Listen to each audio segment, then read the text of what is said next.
खरं खरं सांगायचं. मला मिळाला. तुम्हाला कोणाला मिळाला की नाही? काय मॅम? हं? कोणाकोणाला घरच्या घरातल्या लोकांनी, मोठ्या माणसांनी कोणाकोणाला रागावलं, ओरडा मिळाला असं कोणाकोणाच्या बाबतीत झालं? माझ्या बाबतीत तर झालं. अरे, तुम्हाला कोणीच ओरडलं नाही? घरातली मोठी माणसं? हां, संदीपला नाही रागावलंय. मॅम. नाही मॅम. संदीप तू काय केलं होतं? हातात फटाके-बिटाके फोडले की काय? मॅम मग कशाला रागवले? अभ्यास कर.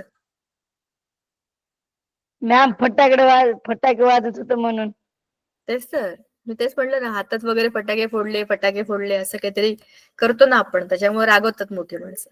बाकी कोणालाच रागवलं नाही. किती चांगली मुलं आहात तुम्ही. काही चुकीचं काम करतच नाही वाटतं. तुम्ही काही बोलत नाही, काही चुकीचं काम करत नाही. मस्त काही चिंताच नाही आयुष्यामध्ये. नोबल गॅसेस कॅटेगरीमध्ये येता का तुम्ही? बाकी कोणालाच रागवले नाही घरातले असं होऊच शकत नाही. मी लिहून देते तुम्हाला. असं अख्ख्या सुट्टीमध्ये असं होऊच शकत नाही की तुम्हाला कोणी रागवलं नाही. नाही तुम्ही मॅम, बरं रागवली नाही. नाही नाही मॅम, रागवले? आई शपथ! काहीही तुम्ही केलं तरी पण त्यांना काहीतरी वेगळंच अपेक्षित असतं घरातल्या लोकांना. मग ते रागवतात. तुम्ही काहीतरी मदत करायला गेलात तरी पण रागवतात. कशाला मध्ये-मध्ये करताय? कशाला मध्ये-मध्ये करताय? तुम्ही मदत करायला गेलात तरी पण त्यांना ते पटत नाही बऱ्याचदा. आपल्या चांगल्यापणाकरताही ते रागवतात. कशाला तुमचा वेळ वाया घालवता? अभ्यास करा. म्हणून पण ते रागवतात. काहीतरी असूच शकतं. कोणत्यातरी गोष्टीवरनं मोठी माणसं रागवतातच. आठवून बघा. 15 दिवसाच्या सुट्टीत नक्की एकदा तरी असं झालंच असेल. मला तर रागवले होते. मला रागवले होते कशाकरता रागवले होते? मला बऱ्याच गोष्टींकरता रागवतात मोठी माणसं. पण जनरली मी फराळ खूप लवकर केला. म्हणजे दिवाळी सुरू होण्याच्या 4-5 दिवस आधीच फराळ केला. मग त्या चकल्या संपल्या. दिवाळी सुरू होण्याच्या आधीच. सुट्टी लागली होती ना. मग कशाला एवढ्या लवकर सगळं करून ठेवलं? परत-परत ते करावं लागतं म्हणून रागवले. म्हणजे काळजीपोटी रागवले. पण सगळ्यांना रागवतात. पण त्या रागवण्यात किती मज्जा असते की नाही? पण दिवाळी संपली आणि आता अभ्यास परत सुरू करायचा का? Yes ma'am. मॅम तुम्हाला कळलं का मी काय बोलले?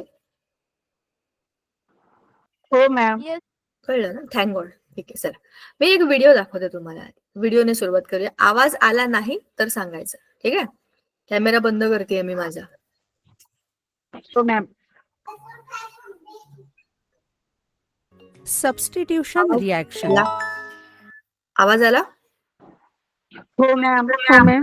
थांबा आता मी मोठं करते स्क्रीन आणि आपण जरा बघूया. इंटरेस्टिंग पार्ट आहे हा.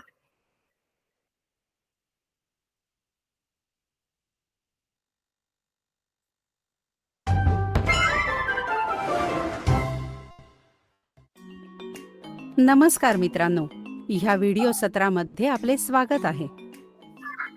ह्या सत्रामध्ये आपण कार्बनी संयुगांच्या रासायनिक गुणधर्मांवर चर्चा करणार आहोत. मित्रांनो, सर्वात सामान्य कार्बनी संयुगे हायड्रोकार्बन आहेत, जी अल्केन, अल्किन व अल्काइन आहेत. आज आपण जे रासायनिक गुणधर्म शिकणार आहोत ते आहेत ज्वलन अभिक्रिया, कंबशन रिॲक्शन, ऑक्सिडीकरण अभिक्रिया, ऑक्सिडेशन रिॲक्शन, समावेशन अभिक्रिया, ॲडिशन रिॲक्शन आणि प्रतियोजन अभिक्रिया, सबस्टिट्यूशन रिॲक्शन. ज्वलन अभिक्रिया सर्व प्रकारच्या हायड्रोकार्बनमध्ये होते. प्रतियोजन केवळ संपृक्त हायड्रोकार्बन, सॅच्युरेटेड हायड्रोकार्बन, अल्केनद्वारे होते, तर समावेशन अभिक्रिया फक्त असंपृक्त हायड्रोकार्बन, अनसॅच्युरेटेड हायड्रोकार्बन, अल्किनद्वारे होते. चला आपण ज्वलन अभिक्रिया म्हणजे कंबशन रिॲक्शन पासून सुरुवात करूया.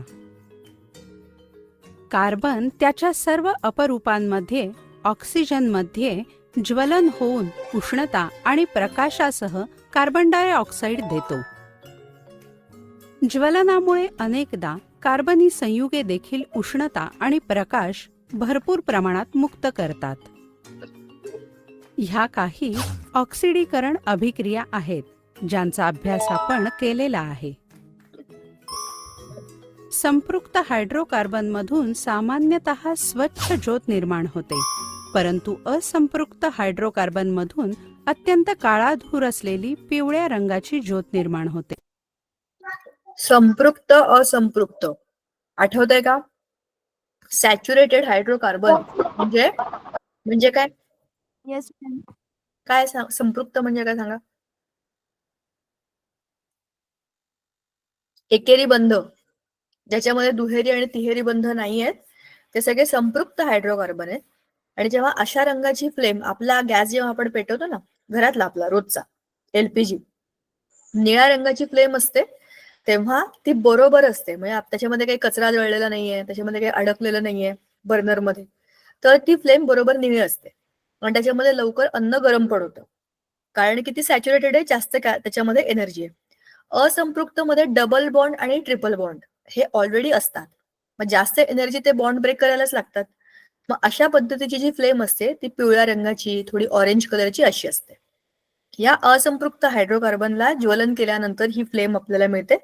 थोडीशी त्याच्यावर काळा काळा धूर येतो बघा.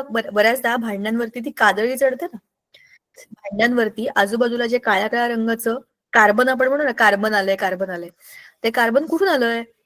असंपृक्त हायड्रोकार्बन म्हणजेच काय, डबल किंवा ट्रिपल बॉन्ड असलेल्या कार्बनच्या साखळ्या त्या ज्वलनानंतर पूर्णपणे जळत नाहीत आणि मग तो काळा काळा धूर जो सुटतो तो असंपृक्त हायड्रोकार्बनच्या ज्वलनानंतर होतो. कळलं? आता पुढचा ऐका. परंतु हवेचा पुरवठा प्रतिबंधित केल्याने अपूर्ण ज्वलनामुळे संपृक्त हायड्रोकार्बनमधून देखील एक काजळीयुक्त ज्योत निर्माण होईल. घरामध्ये वापरण्यात येणारा गॅस अथवा रॉकेलच्या स्टोव्हमध्ये हवेसाठी छिद्रे असतात, ज्यातून आवश्यक प्रमाणात ऑक्सिजनयुक्त मिश्रण जळून स्वच्छ निळ्या ज्योती येतात.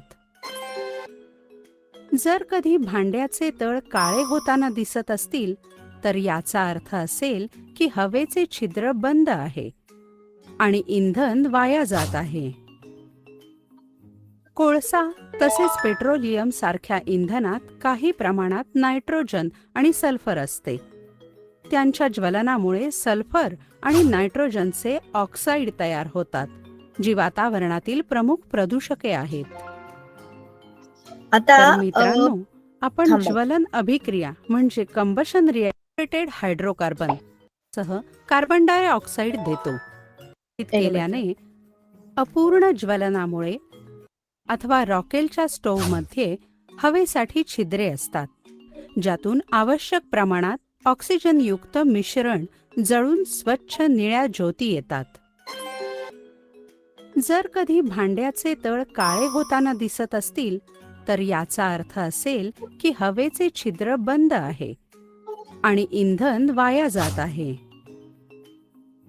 कोळसा तसेच पेट्रोलियम सारख्या इंधनात काही प्रमाणात नायट्रोजन आणि सल्फर असते. त्यांच्या ज्वलनामुळे सल्फर आणि आता हे मला सांगायचं होतं, नायट्रोजन आणि सल्फर हवेमध्ये पण असतात. तुम्हाला ऍसिड रेन तुम्ही ऐकलं असेल, म्हणजे काय, आम्लयुक्त पर्जन्य, आम्ल पर्जन्य. काय असतं हे? हा शब्द ऐकलाय का तुम्ही? Acid rain yes ma'am. काय असतं? ऍसिड रेन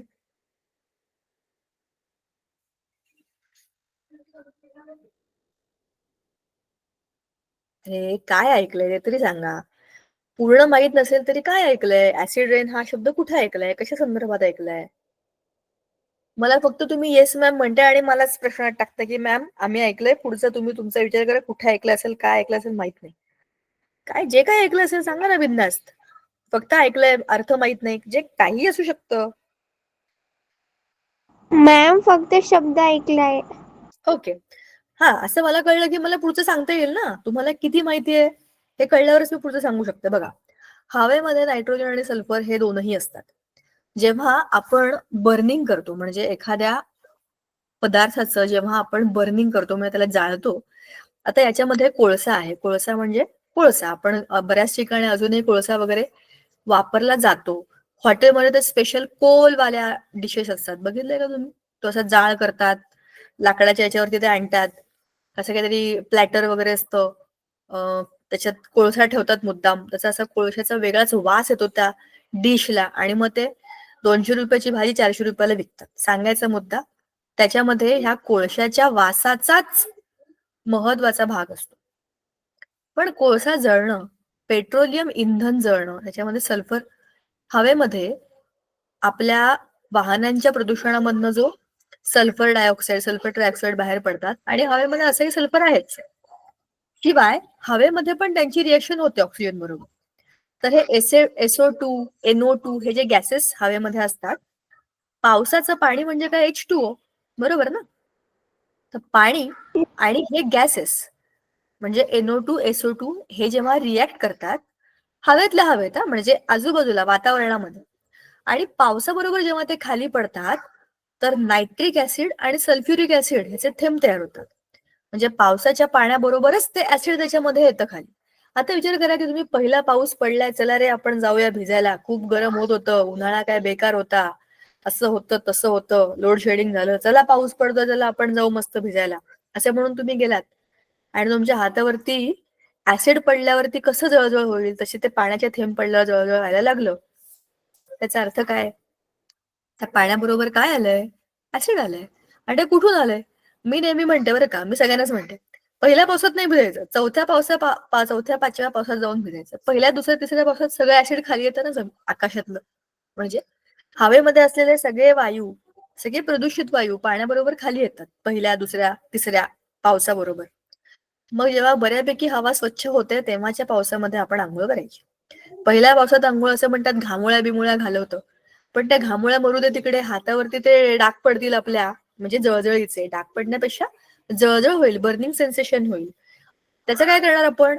ऍसिड रेनमुळे झालेल्या गोष्टींमुळे जिथे जास्त प्रदूषण आहे तिथल्या लोकांना हा बदल दिसतो. ऍसिड रेनचा आणखी एक दुष्परिणाम तुम्ही वाचला असेल की ताजमहल, जे काहीच लोकांना असं वाटतं की हे प्रेमाचं प्रतीक बितीक आहे, काही का असे ना, पण ते बनवलंय संगमरवरी दगडाने.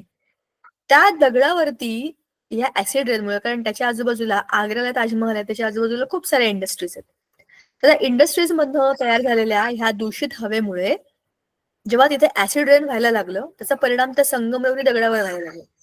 तेव्हा लोकांना कळलं की ऍसिड रेन हा इतका प्रभावशाली असू शकतो की आपल्या चांगल्या वस्तूंना किंवा दगडाला सुद्धा तो इजा करेल, म्हणजे इचिंग करेल. सो अशा गोष्टी ज्वलन अभिक्रियेमध्ये आपण काय आता बघतोय की ज्वलन म्हणजे काय? जळणं. पण ऍसिड रेन तुम्हाला मुद्दाम का सांगते की हे ज्वलन कुठून झालं, तर आपल्या गाड्या ज्या आपण इंधन म्हणून त्याच्यामध्ये वापरतो त्याच्यामधनं बाहेर पडणारे हे गॅसेस आहेत, ह्यांची ही अभिक्रिया होऊन ज्वलन अभिक्रिया, बर्निंग आपल्या गाडीमध्ये होतं ज्वलन अभिक्रिया, आणि बाहेर पडणारे गॅसेस हवेमध्ये मिसळून ऍसिड रेन होतं. हे ऍडिशनल माहिती सांगितली आहे. नायट्रोजनचे ऑक्साईड तयार होतात, जी वातावरणातील प्रमुख प्रदूषके आहेत. तर मित्रांनो, आपण ज्वलन अभिक्रिया म्हणजे कंबशन रिॲक्शनची व्याख्या कशी करू शकतो? हवेमध्ये कार्बन डायऑक्साईड, पाणी, उष्णता आणि प्रकाश देणाऱ्या कार्बनी संयुगांच्या ज्वलन अभिक्रियेला ज्वलन अभिक्रिया म्हणतात. चला आणखी एका उदाहरणावर चर्चा करूया. अल्केन वायू हवेमध्ये जळून सर्वाधिक उष्णता निर्माण करतात, म्हणून अल्केन उत्कृष्ट इंधन आहे. ज्या अभिक्रियेमध्ये एक संयुग ऑक्सिजन प्राप्त गेन करत असेल अथवा त्यामधून हायड्रोजनचा ऱ्हास लॉस होत असेल तर त्याला ऑक्सिडीकरण ऑक्सिडेशन म्हणतात. ज्वलन झाल्याने कार्बनी संयुगांचे सहज ऑक्सिडीकरण होऊ शकते. ह्या पूर्ण ऑक्सिडीकरणाव्यतिरिक्त अशा देखील अभिक्रिया असतात ज्यामध्ये अल्कोहोलचे कार्बोक्सिलिक आम्लामध्ये रूपांतर होते. आपण पाहतो की काही पदार्थांची ऑक्सिजन देण्याची क्षमता असते. अशा पदार्थांना ऑक्सिडीकारक ऑक्सिडायझिंग एजंट्स म्हणतात. आम्लारी धर्मी पोटॅशियम परमॅंगनेट किंवा आम्लयुक्त पोटॅशियम डायक्रोमेट अल्कोहोलांचे आम्लामध्ये ऑक्सिडीकरण करतात. अर्थात ते प्राथमिक पदार्थांमध्ये ऑक्सिजन मिळवतात, म्हणून त्यांना ऑक्सिडीकारक ऑक्सिडायझिंग एजंट्स असे म्हणतात. तर आता आपणाला हे माहीत आहे की ऑक्सिडीकरण म्हणजे ऑक्सिडेशन म्हणजे काय आणि ऑक्सिडीकारक ऑक्सिडायझिंग एजंट्स म्हणजे काय. चला पुढच्या प्रकारच्या अभिक्रिया. ज्याच्यामध्ये ऑक्सिजन जास्त आहे तोच ऑक्सिजन देऊ शकतो. जो ऑक्सिजन देतो तो ऑक्सिडायझिंग एजंट किंवा ऑक्सिडीकारक. जो असा आपल्याला ऑक्सिजन देईल आणि त्याच्याबरोबर आपण त्याला उष्णता दिली तर आपल्याकडे असलेल्या एखाद्या संयोगामध्ये आपण एक अणू ऑक्सिजनचा वाढवू शकतो. बघा आता याच्यामध्ये काय अल्कोहोल आहे ना, OH हा अल्कोहोलचा ग्रुप आहे, CH3 हा पहिला गट, CH2 आणि OH. आता CH2H2O असं जर बघितलं तर ह्याच्यामध्ये एक हायड्रोजन कमी झालाय आणि एक ऑक्सिजन वाढलाय, म्हणजेच त्याचं ऑक्सिडेशन झालंय. ऑक्सिडेशनचा अर्थच असा आहे की त्याच्यामध्ये ऑक्सिजनची वाढ होणं. ऑक्सिजन वाढला आणि हायड्रोजन कमी झाला म्हणजे ऑक्सिडेशन झालं. ठीक आहे. आता बघा ना, KMnO4 याच्यामध्ये 4 ऑक्सिजन आहेत आणि याच्यात 7 ऑक्सिजन आहेत. म्हणजे हे जे काही आहेत ह्याला आपण जनरली इंडिकेटर्स पण म्हणून वापरतो. KMnO4 म्हणजे पोटॅशियम परमॅंगनेट, हे पोटॅशियम डायक्रोमेट. ह्याचा वापर करून ह्याच्यामध्ये जास्त प्रमाणामध्ये ऑक्सिजन असल्यामुळे आपण एखाद्या संयुगाला ऑक्सिडाइज करू शकतो, त्याच्यामधल्या ऑक्सिजनची संख्या वाढवू शकतो. क्रियेबद्दल जाणून घेऊया. अशी अभिक्रिया ज्यामध्ये हायड्रोकार्बनच्या एक किंवा अधिक हायड्रोजन अणूंची जागा काही अन्य अणूंद्वारे घेतली जाते, त्याला प्रतियोजन अभिक्रिया सबस्टिट्यूशन रिॲक्शन म्हणतात. संतृप्त हायड्रोकार्बन अत्यंत अनभिक्रियाशील असतात आणि बहुतेक अभिकारकांच्या उपस्थितीत ते निष्क्रिय असतात. परंतु सूर्य प्रकाशाच्या उपस्थित अति तीव्र अभिक्रियामध्ये क्लोरीनचे हायड्रोकार्बनसह संकलन होते. क्लोरीन एक एक करून हायड्रोजनच्या अणूंचे प्रतियोजन करते. ह्याला प्रतियोजन अभिक्रिया सबस्टिट्यूशन. प्रतियोजन नावातच अर्थ आहे. एखाद्या माणसाला त्याच्या जागेवरून उठवायचं आणि दुसऱ्या तिकडे आणून बसवायचं म्हणजे प्रतियोजन. दुसऱ्या माणसाची तिथे योजना करायची, प्रति म्हणजे त्याच्या ऐवजी एखाद्याला योजणं म्हणजे प्रतियोजन. आता CH4 म्हणजे कार्बन मध्यभागी आणि 4 हायड्रोजन आजूबाजूला, बरोबर ना. कोणता तरी एक हायड्रोजन काढला आणि एक क्लोरीन टाकला म्हणजे हायड्रोजनच्या जागेवरती आता आपण क्लोरीनला आणून बसवलंय, बरोबर ना. याला म्हणतात प्रतियोजन अभिक्रिया. हे कुठे होतं? हवेमध्ये मिथेन हा वायू आहे आणि हवेमध्ये क्लोरीन सुद्धा आहे. तर तो क्लोरीन हवेतल्या मिथेन मध्ये सूर्यप्रकाशाच्या उपस्थितीत, का बरं? काय गरज आहे सूर्यप्रकाशाची? काय होत असेल सूर्याच्या प्रकाशामुळे?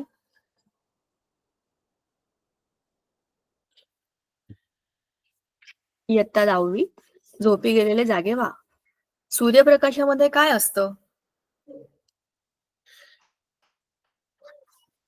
माहित नाही मॅम. अरे गरम असतो ना सूर्याचा प्रकाश. बघा ना, दिवस आपल्याला किती गरम होतं, चटके बसतात की नाही. सूर्याच्या प्रकाशात काय असतं म्हणजे गरमी असते ना. कुठलीही अभिक्रिया करताना किंवा काही रिएक्शन करताना आपण गरम करतो की नाही वस्तू. साधा चहा करतानाही आपण त्या चहा, साखर बिखर सगळ्या वस्तू गरम करायला ठेवतो की नाही. तशीच ऑटोमॅटिक गरमी सूर्याच्या प्रकाशामध्ये त्याला मिळते. म्हणूनच तर बघा ना, एक आपण काय बघितलं होतं की हे जे आपले संयुक्त बंध आहेत म्हणजे जे कोव्हॅलेंट बॉन्ड, आपण आयनिक बंध बघितले होते आधी. याच्यामध्ये आपण बघितलं शेअरिंग करतात ना ते एकमेकांशी. हे बंध कसे असतात? चांगले स्ट्रॉंग असतात, हे इझिली तुटत नाहीत. पण सूर्याच्या प्रकाशामध्ये उष्णता मिळाली त्यांना, मग त्या उष्णतेमध्ये एक हायड्रोजन काढून एक क्लोरीन टाकणं त्याच्याकरता सोपं आहे. म्हणून ही प्रतियोजन अभिक्रिया हवेमध्ये जी दाखवली आहे ती सूर्याच्या प्रकाशात. रात्री वगैरे होणार नाही, ती कधी होईल? जेव्हा गरमी असेल, सूर्याचा प्रकाश असेल. रिॲक्शन म्हणतात, कारण एक प्रकारचा अणू किंवा अणूंचे समूह दुसऱ्याचे स्थान घेतात. साधारणपणे उच्च समजातीय अल्केन सोबत अनेक उत्पादिते तयार होतात. ह्या अभिक्रियेमध्ये मिथेनच्या केवळ एक हायड्रोजन अणू क्लोरीनद्वारे अणूने प्रतियोजित केला गेला आणि आपल्याला क्लोरोमिथेन मिळाला. अधिक क्लोरीन पुरवल्यास एक एक करून क्लोरीनद्वारे मिथेनचे सर्व हायड्रोजन अणू प्रतियोजित करणे शक्य आहे. अशा प्रकारे आपल्याला आणखी 3 संयुगे डायक्लोरोमिथेन किंवा मिथिलीन डायक्लोराइड मिळू शकतात. चला आता आपण पुढच्या अभिक्रियेबद्दल जाणून घेऊया. ज्या अभिक्रियेमध्ये एक असंपृक्त हायड्रोकार्बन कोणतेही एक उत्पादित तयार करण्यासाठी दुसऱ्या पदार्थासह संकलित होतो त्याला समावेशन अभिक्रिया ॲडिशन रिॲक्शन म्हणतात. हे पण आपल्याला माहितीये. ऍडिशन म्हणजे काय? ऍड करणं.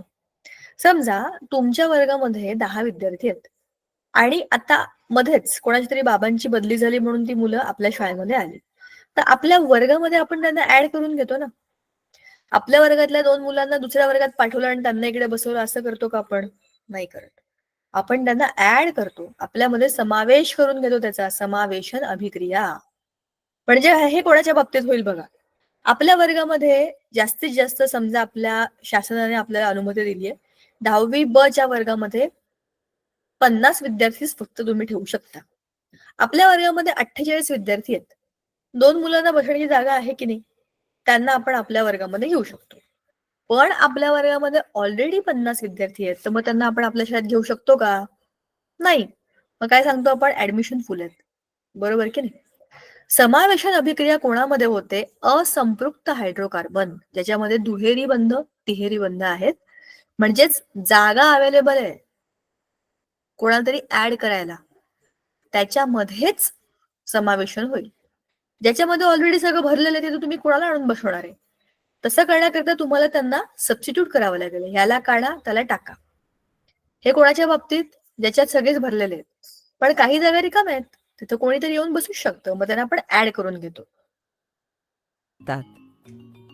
समावेशन अभिक्रिया जसे हायड्रोजन, क्लोरीन अथवा ब्रोमीन सोडून असंपृक्त हायड्रोकार्बनचा एक विशिष्ट गुणधर्म असतात. सर्व असंपृक्त हायड्रोकार्बन ज्यात दुहेरी बंध आणि तिहेरी बंध असतात, जसे की अल्कीन आणि अल्काइन, समावेशन अभिक्रिया करतात.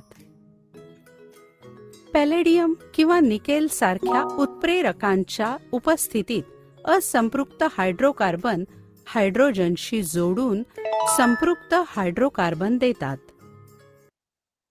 पॅलेडियम किंवा निकेल ह्याला आपण कॅटलिस्ट म्हणतो. आपल्या घरामध्ये पण एक कॅटलिस्ट असतो. जरा समजून घ्या कन्सेप्ट काय. जरा विचार करा, आपल्या घरातली सगळी कामं आपली आई करते का?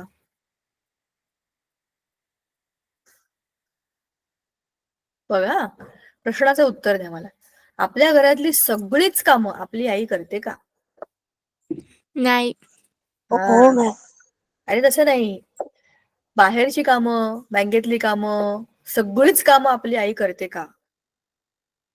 नाही नाही. मॅम. नाही करत. कोणाचीच आई करू नाही शकत, कारण ती घरामध्येच खूप कामं करत असते. पण सगळ्या कामांना करायला लावणारी व्यक्ती घरातली कोण आहे सांगा बरं? पप्पा. पप्पा?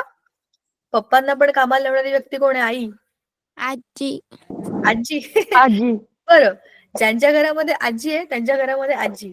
पण ज्यांच्या घरामध्ये आई असते, म्हणजे आजी गावी आहे किंवा आई बाबा आणि 4-5 आपले घरातले मेंबर आहेत, अशा लोकांच्या बाबतीमध्ये हे काम आईचं असतं किंवा तुम्ही म्हणाल तसं आजीचं असतं. काही लोकांच्या घरामध्ये जर आई काही एवढं सगळ्यांच्या मागे लागत नसेल तर इकडे बाबा असतात. प्रत्येक घरामध्ये असा एक कॅटलिस्ट असतो. हो की नाही? कोणाच्या घरामध्ये काय बोलताय तुम्ही? मला पण सांगा ना, तुमच्या घरात कोण आहे कॅटलिस्ट? आमच्या घरातला कॅटलिस्ट माझी आई आहे. म्हणजे ती तिची सगळी कामं करते, पण ती आम्हाला सगळ्यांना कामाला पण लावते.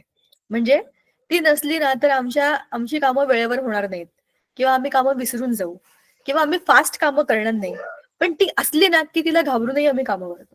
कोणाकोणाला असा अनुभव आलाय? आजी समोर आहे, बाबा समोर आहे, आई समोर आहे, तर पटापट कामं करायची, पटापट अभ्यास करायचा. कोण आहे असं? हँड रेस केले का तुम्ही? बहुतेक आवाज आला मला टुक टुक टुक टुक. Yes ma'am. करेक्ट. आपण सगळेच करतो ना. मग ते काम कॅटलिस्टचं असतं. कॅटलिस्ट सगळी कामं नाही करत. आपली आई काय सगळी कामं नाही करत. आपला अभ्यास आपली आई नाही करत. पण ती समोर असली की आपला अभ्यास पटपट होऊन जातो. कोणाला तरी भाजी निवडायला सांगितलं असेल ताईला किंवा दादाला, पटकन निवडून दे रे, मला जायचंय बाहेर. पटकन ते निवडून देतात मग, रागवण्याच्या भीतीने. हे काम जे असतं त्याला आपण कॅटलिस्ट म्हणतो. ह्या बाबतीमध्ये आता कॅटलिस्ट कोण आहे बघा. थांबा. पॅलेडियम आणि निकेल हे असतात, त्या रासायनिक अभिक्रियेमध्ये असतात. स्वतः कशातही भाग घेत नाहीत, पण रिएक्शन फास्ट करतात. अभिक्रिया जलद करण्याचं काम ते करतात. हायड्रोजनला ऍड करवतात. दुहेरी आणि तिहेरी बंधामध्ये हायड्रोजन ऍड होतो त्यांच्या उपस्थितीमध्ये. कळलं का? उत्प्रेरक असा पदार्थ असतो ज्यामुळे अभिक्रिया वेगळ्या दराने पुढे जाते, जो अभिक्रियेवर परिणाम करत नाही. निकेल उत्प्रेरकांचा वापर करून सामान्यतः वनस्पती तेलांच्या हायड्रोजनीभवनामध्ये ह्या अभिक्रियेचा उपयोग होतो. वनस्पती तेलात सामान्यतः लांब असंपृक्त कार्बन शृंखला असतात, तर प्राण्यांच्या चरबीमध्ये संपृक्त कार्बन शृंखला असतात. आपण बघितले असेल, काही जाहिरातींमध्ये सांगितले जाते की वनस्पती तेल स्वास्थ्यवर्धक असते. साधारणपणे प्राण्यांच्या चरबीमध्ये संपृक्त मेदाम्ले असतात, जी आरोग्यासाठी हानिकारक मानली जातात. स्वयंपाक करण्यासाठी असंपृक्त मेदाम्ले असलेल्या तेलाचा उपयोग केला पाहिजे. सामान्यतः असंपृक्त हायड्रोकार्बन संपृक्त हायड्रोकार्बन बनवण्यासाठी निकेल किंवा पॅलेडियम सारख्या उत्प्रेरकांच्या उपस्थितीत हायड्रोजन मिळवतात. एका असंपृक्त हायड्रोकार्बनमधील हायड्रोजनच्या बंधाला हायड्रोजनीभवन हायड्रोजनेशन म्हणतात. आणि वनस्पती तेलापासून वनस्पती तूप तयार करण्यासाठी ह्या हायड्रोजनीभवन प्रक्रियेचा उपयोग केला जातो. मित्रांनो, ह्या व्हिडिओमध्ये आपण कार्बनी संयुगांचे रासायनिक गुणधर्म, chemical properties of carbon compounds यांचा अभ्यास केला. पुढच्या व्हिडिओमध्ये आपण इथेनॉल आणि इथेनॉइक आम्ल यांच्याबद्दल शिकू. गुड. समजलं तुम्हाला हे? Yes ma'am. आता आपण काय बघितलं ते सांगते तुम्हाला. धड्यातला कुठला भाग आपण आता बघितला?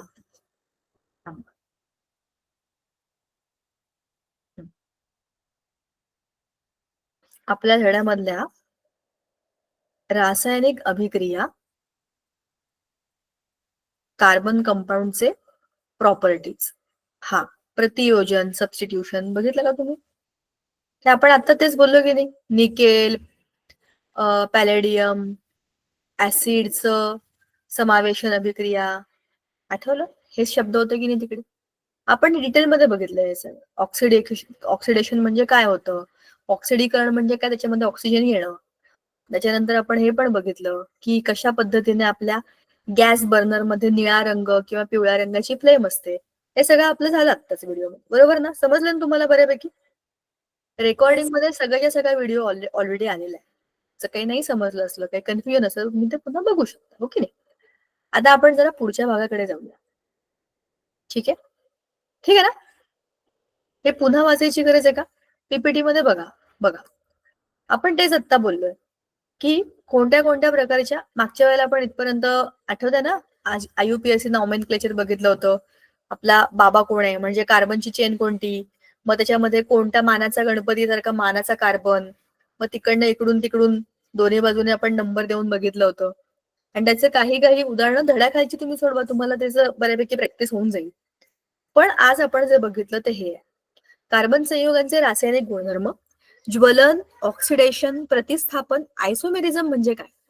आयसोमेरिझम म्हणजे, समजा हा माझा मोबाईल आहे, ह्याच्या वरच्या बाजूला एक, म्हणजे ही कार्बनची चेन, समजा ही कार्बनची एक चेन आहे, ह्याच्या वरच्या बाजूला मी एक क्लोरीन लावला. 3 डायमेन्शनल बघितलं तर हा वर आहे, पण आता हाच मोबाईल मी जर उलटा केला तर तो क्लोरीन खाली आला ना. कंपाऊंड तोच आहे, वरती लावलाय का खाली लावलाय. याच्यावरून त्याचे दोन भाग असतात, सिस आणि ट्रान्स. म्हणजे डावीकडे का उजवीकडे, वर आहे का खाली आहे, ह्यालाच फक्त आयसोमेरिझम असं म्हणतात. ठीक आहे. आता पुढे आपण जे बघणार आहे ते आणखीन दोन पदार्थ आहेत. म्हणजे आता आपण धड्याच्या या भागाकडे चाललोय. आपल्याला ह्या चारही अभिक्रिया समजल्या की कशा पद्धतीने आपण कार्बनच्या संयुगांमध्ये ऍडिशन करू शकतो, सबस्टिट्यूशन करू शकतो. आता कार्बनची महत्वाची संयुग कोणती? इथेनॉल आणि इथेनॉइक ऍसिड ह्या दोघांचा इथे उल्लेख आहे. ते आता आपण बघू. मी त्याचे व्हिडिओ तुम्हाला दाखवेन, तुम्हाला चांगलं समजेल रंगीबेरंगी आणि त्या वस्तूंमध्ये घेऊन. दुसरी आहे निर्जलीकरण. निर्जलीकरण म्हणजे काय? पाणी घालवून टाकणं. निर्जली, पाणी काढणं. ठीक आहे. अतिरिक्त संहत सल्फ्युरिक ऍसिड बरोबर 170 डिग्री सेल्सिअसला इथेनॉल तापवलं असता त्याच्या एका रेणूमधून पाण्याचा एक रेणू बाहेर काढला जाऊन इथिन हे असंपृक्त संयुक्त तयार होतं. बघा आधी हे बघा, मग तुम्हाला व्हिडिओ दाखवते. निर्जलीकरण मध्ये आपण काय करतोय, पाणी बाहेर काढतोय. आता इथे हा बघा, हा इथेनॉल आहे, 2 कार्बन आहेत आणि एक OH आहे. म्हणजे OH म्हणजे इथेनॉल, अल्कोहोल. आता ह्याला मी खूप तापवलं 170 डिग्रीला आणि त्याच्यामध्ये कॉन्सन्ट्रेटेड H2SO4 टाकलं. थोडंसं टाकायला लागतं त्याच्यामध्ये. ते टाकलं तर काय होईल, ह्या एक OH बरोबर इकडचा एक हायड्रोजन निघून जाईल. मग इथे किती राहिले, एक हायड्रोजन, इकडे 3 हायड्रोजन. मग ते बॅलन्स करून घेतात. इकडे CH2, इकडे CH2, डबल बॉन्ड तयार झाला आणि एक H2O चा मॉलिक्यूल बाहेर पडला. निर्जलीकरण, पाणी काढून टाकणं, जल काढून टाकणं, निर्जलीकरण. सोपं आहे की नाही? आता पुढची अभिक्रिया काय ते पण जरा समजून घ्या, मग तुम्हाला व्हिडिओ दाखवते मी. अच्छा बरं, हे सगळं आपल्याला भरायचंय हा. म्हणजे तुमच्या त्या इथेनॉइक ऍसिड टाकल्यावरती त्याचा सामू म्हणजे काय, पीएच. ऍसिडचा काय असतो, हायड्रोक्लोरिक ऍसिडचा मोठा आहे का छोटा आहे का. तुम्हाला निळ्या लिटमस मध्ये काय बदल झाला सांगा बरं मला. लालचा निळा, निळ्याचा लाल लिटमस पेपर काय बदल असतो, अंदाज आहे का तुम्हाला काही? लालचा निळा होतो, निळाचा लाल होतो. लक्षात आहे का? कन्फ्युजन आहे त्याच्यामध्ये?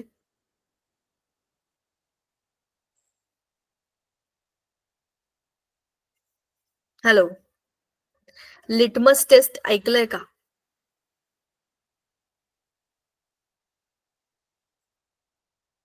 Yes ma'am. मग त्याच्यामध्ये काय होतं तुम्हाला काही अंदाज आहे का? नाही मॅम. मी सांगतो, तुम्ही टेन्शन नका घेऊ. आपण थोडस इकडे बघूया. समजा माझ्याकडे मी एक पट्टी काढते, कोणती, लाल. हा माझा लाल लिटमस. ठीक आहे. रंग रंग कोणता, कोणता रंग आहे सांगा, पटापट बोलत जा रे. शांत बसलेले लोक मला आवडत नाहीत. लाल. लाल, शाबाश. आता हे रंग भरू आपण. दुसरा आहे निळा. हा जांभळा आहे का, लाल थोडासा लाईट पाहिजे आपल्याला. आता मी एक परत दुसरा लिटमस काढते इकडे.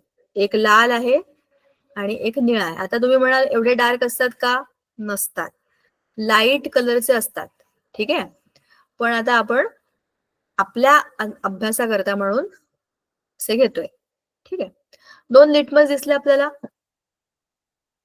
आता हा, आता आपल्याला काय करायचं, खाली आता एक काम करूया आपण. खाली एक बीकर ठेवूया, त्याला बीकर म्हणू आपण. इथे एक बीकर आहे आणि इथे दुसरं बीकर.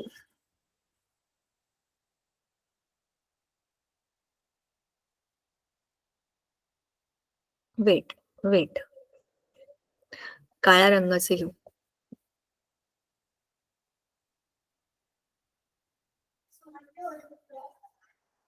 बीकर माहिती आहेत ना, काचेची भांडी असतात ती सगळी, म्हणजे लॅबमध्ये असतात शाळेत. ठीक आहे. आता माझ्याकडे मी 2 लिक्विड घेते.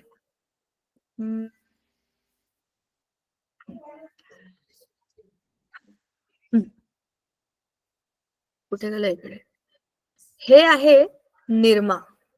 Nirma, Nirma, washing powder Nirma. ऐकलीये का ऍड?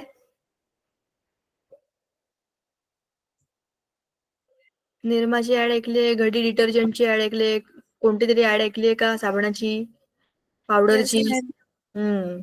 काय असतं त्याच्यामध्ये? काय दाखवतात सांगा? किती फेस होतो, कपडे कसे स्वच्छ निघतात, बरोबर?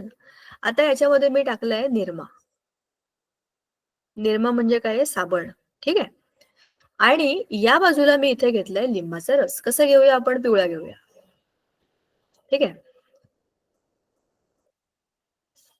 ठीक आहे. हा पिवळ्या रंगाचा लिंबू रस आहे. मग इथे ना मी निळ्या रंगाचंच करून टाकते ना सर.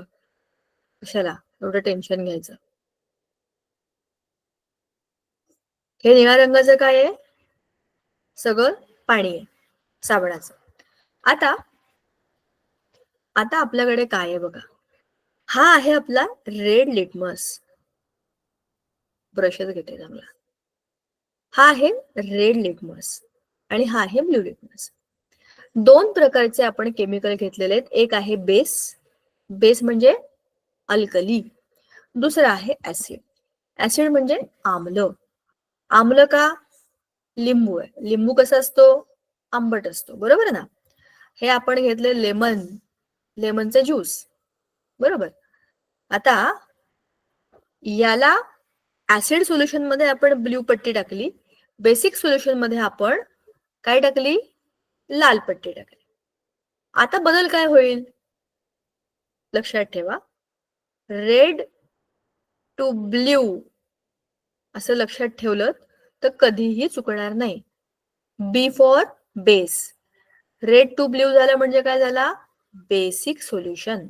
लाल रंगाचा तुमचा लिटमस पेपर तुम्ही जर साबणाच्या कोणतेही साबण घ्या, आपण हात धुतो ते हँड वॉश घ्या किंवा भांड्यांचा साबण, शॅम्पू, काही घ्या. हे सगळे बेसिक आहेत. ज्याचा फेस होतो, आपण धुण्याकरता वापरतो, अशा सगळ्या गोष्टी बेसिक असतात. तर त्या बेस मध्ये तुम्ही जर तुमचं लाल रंगाचा लिटमस बुडवला तर तो निळा होणार. म्हणून मी आता ह्याचा रंग निळा करून टाकते. ठीक आहे. का बरं हा रंग बदल होणार आहे? का? लालचा निळा. कशामुळे? बेसिक सोल्युशन आहे. आता या बाबतीत उलट आहे की नाही? आता मग उलट कसं होणार? लालचा रेडचा ब्ल्यू म्हणजे बेस. मग ब्ल्यूचा रेड म्हणजे काय असेल सांगा बरं मला जरा.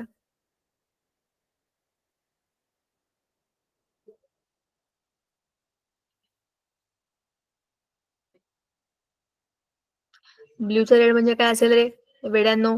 आपण ऍसिड बेस बोलतोय, मग दुसरं काय होणार आहे? एक बेस झाला मग दुसरं काय होणार? ऍसिड होणार ना. आत्ताच बोललो ना आपण, लेमन म्हणजे काय? ऍसिड.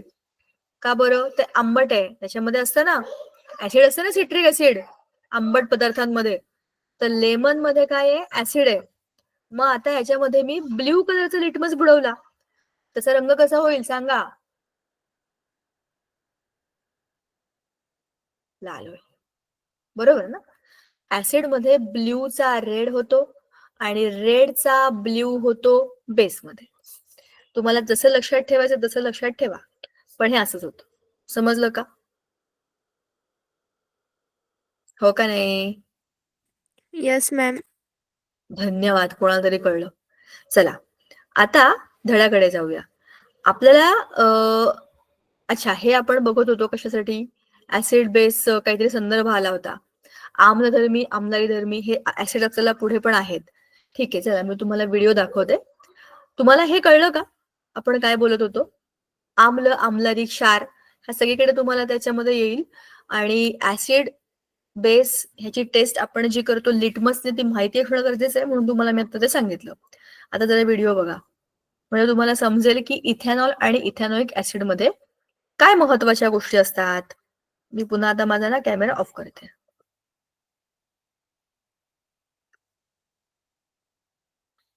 आवाज नाही आला तर लगेच सांगायचं.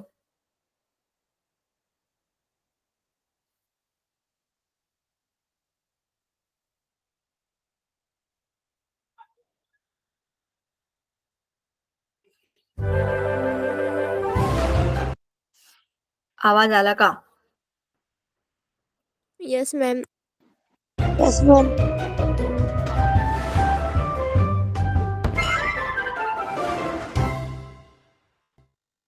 नमस्कार मित्रांनो, या व्हिडिओ सत्रामध्ये आपले स्वागत आहे. या सत्रामध्ये आपण ज्या विषयावर चर्चा करणार आहोत ते म्हणजे इथेनॉल आणि इथेनॉइक आम्ल, इथेनॉल अँड इथेनॉइक ॲसिड. अनेक कार्बनी संयुगे आपल्यासाठी अमूल्य आहेत, परंतु या सत्रात आपण 2 व्यावसायिकदृष्ट्या महत्त्वपूर्ण संयुगे इथेनॉल आणि इथेनॉइक आम्लांच्या गुणधर्मांचा अभ्यास करू. इथेनॉल खोलीच्या तापमानाला द्रव अवस्थेत असते. इथेनॉलला सामान्यतः अल्कोहोल म्हणतात आणि हा सर्व अल्कोहोलयुक्त पेय पदार्थांचा महत्त्वपूर्ण भाग असतो. याच्या व्यतिरिक्त हा एक चांगला द्रावक आहे, त्यामुळे त्याचा उपयोग tincture, iodine, cough syrup, tonic इत्यादी सारख्या औषधांमध्ये केला जातो. इथेनॉल कोणत्याही प्रमाणात पाण्यात मिसळले जाऊ शकते. विरल इथेनॉल थोड्या प्रमाणात देखील घेतल्यास नशा होते. खरे तर अल्कोहोल सेवन करणे निंदनीय आहे, परंतु हे समाजात मोठ्या प्रमाणात प्रचलित आहे. परंतु शुद्ध इथेनॉल, शुद्ध अल्कोहोल अगदी कमी प्रमाणात देखील प्राणघातक ठरू शकते. जास्त काळापर्यंत अल्कोहोलचे सेवन केल्यामुळे आरोग्याच्या अनेक समस्या उद्भवतात. आता आपण इथेनॉलच्या अभिक्रियांवर चर्चा करू. 1. सोडियमसह अभिक्रिया. अल्कोहोल सोडियमसह अभिक्रिया करते आणि हायड्रोजन वायू उत्सर्जित करते. इथेनॉलसह अभिक्रियेमध्ये दुसरे उत्पादित सोडियम इथॉक्साईड तयार होते. 2. असंपृक्त हायड्रोकार्बन बनवण्याची अभिक्रिया. 443 के तापमानावर अतिरिक्त संहत सल्फ्युरिक आम्लासह इथेनॉल तापवल्यावर इथेनॉलचं निर्जलीकरण होऊन इथिन तयार होतो. या अभिक्रियेत सल्फ्युरिक आम्ल निर्जलीकारक म्हणून कार्य करते, जे इथेनॉलमधून पाणी वेगळे करते. इथेनॉइक आम्लाला सामान्यतः ॲसिटिक आम्ल म्हणतात आणि हे कार्बोक्झिलिक आम्ल समूहाशी संबंधित आहे. ॲसिटिक आम्लाच्या 3 ते 4% द्रावणाला व्हिनेगर म्हणतात आणि ते लोणच्यामध्ये परिरक्षक म्हणून वापरले जाते. शुद्ध इथेनॉइक आम्लाचा द्रवणांक 290 के असतो आणि म्हणूनच ते थंड वातावरणात हिवाळ्याच्या दिवसात ते गोठते. म्हणून त्याला ग्लेशियल ॲसिटिक आम्ल म्हणतात. कार्बोक्झिलिक आम्ल नावाच्या कार्बनी संयुगांच्या समूहाचं वैशिष्ट्य म्हणजे त्याचा आम्लधर्मी गुणधर्म. पण खनिज आम्लाच्या विरुद्ध कार्बोक्झिलिक आम्ल सौम्य आम्ल असतात. खनिज आम्ल जसे की हायड्रोक्लोरिक आम्लाचे पूर्णपणे आयनीभवन होते. आता आपण इथेनॉइक आम्लाच्या रासायनिक अभिक्रियांवर चर्चा करूयात. 1. इस्टरीभवन अभिक्रिया. इस्टर प्रामुख्याने आम्ल आणि अल्कोहोलच्या अभिक्रियेद्वारे तयार केले जातात. इथेनॉइक आम्ल एखाद्या आम्ल उत्प्रेरकाच्या उपस्थितीत शुद्ध इथेनॉलसह अभिक्रिया करून इस्टर तयार करतात. सहसा इस्टरचा गंध सौम्य असतो. हे अत्तर आणि स्वाद निर्माण करणारे कारक म्हणून वापरले जाते. सोडियम हायड्रॉक्साईडच्या अभिक्रियेद्वारे जो एक क्षार आहे, इस्टर पुन्हा अल्कोहोल आणि कार्बोक्झिलिक आम्लाचे सोडियम क्षार बनवतो. या अभिक्रियेला साबणीकरण असे म्हणतात, कारण त्याद्वारे साबण तयार केला जातो. साबण दीर्घ शृंखलेचे कार्बोक्झिलिक आम्ल, सोडियम किंवा पोटॅशियम क्षार असतात. 2. आम्लारी बरोबर अभिक्रिया. खनिज आम्लाप्रमाणे इथेनॉइक आम्ल सोडियम हायड्रॉक्साईड सारख्या आम्लारीशी अभिक्रिया करून क्षार, सोडियम इथेनॉइट किंवा सोडियम ॲसिटेट आणि पाणी तयार करते. 3. कार्बोनेट आणि हायड्रोजन कार्बोनेटसह अभिक्रिया. इथेनॉइक आम्ल कार्बोनेट आणि हायड्रोजन कार्बोनेटशी अभिक्रिया करून क्षार, कार्बन डायऑक्साईड आणि पाणी तयार करते. या अभिक्रियेतून तयार झालेल्या क्षारांना सोडियम ॲसिटेट म्हणतात. मित्रांनो, या व्हिडिओमध्ये आपण इथेनॉल आणि इथेनॉइक आम्ल, इथेनॉल अँड एथेनॉइक ॲसिड याबद्दल शिकलो.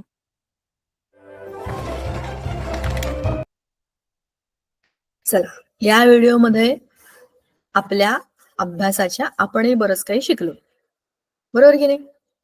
आता आपल्या धड्याचा बराचसा भाग झालेला आहे. पुढचं लेक्चर हे शेवटचं लेक्चर असेल. त्याच्यामध्ये आपलं बऱ्यापैकी हा धडा संपून जाईल, है की नाही? मग आणखीन केमिस्ट्रीचा कुठला धडा आहे ते आपण बघूया आणि सविस्तरपणे त्याचा अभ्यास करूया. ठीक आहे? पुढच्या वेळेला उरलेला धडा आपण संपवू. काही शंका असतील तर मला विचारा. ठीक आहे? भेटूया पुढच्या वेळेला. महारेणू आणि बहुवारिके हा एक भाग राहिलेला आहे आता याच्यामध्ये, आणि थोडासा आणखी एखादं केमिकल कंपाऊंड आहे कार्बनचं, त्याच्याबद्दल डिस्कशन करायचं. ते झालं की वी आर डन. ठीक आहे? आहात ना की झोपलात? आहेत. ठीक आहे, चला भेटूया पुढच्या वेळेला. Bye bye, good night. Thank you Sangeeta ma'am, thank you Rema ma'am.